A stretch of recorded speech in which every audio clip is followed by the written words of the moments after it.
শুনেন, আপনাদের একটা অনুরোধ করি, সামনে কুরবানি আসতেছে। কুরবানি যারা দিবেন, আল্লাহর ওয়াস্তে কথাটা মনোযোগ দিয়ে শুনেন।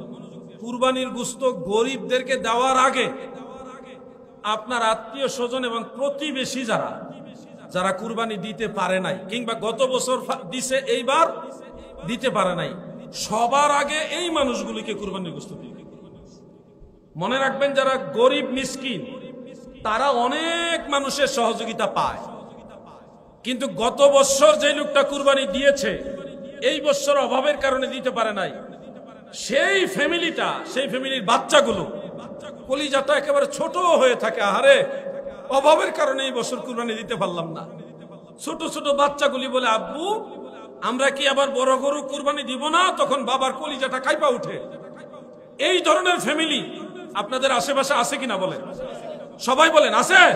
তাহলে আল্লাহর ওয়াস্তে গরিবদেরকে পরে দেন, আগে প্রতিবেশীদের মধ্যে যারা অসহায় এই বছর কুরবানি দিতে পারে না তাদেরকে আগে দিবেন।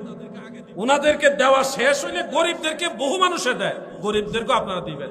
আমার এই কথাটা কি বুঝতে পারছেন? কথাটা কি বুঝতে পারছেন? এই কথাটা মানবেন, এটা সুন্নত তরিকা। দয়াল নবীজি 3টা ভাগ করার কথা বলেছেন, এটা সহিহ হাদিসের মধ্যে আছে।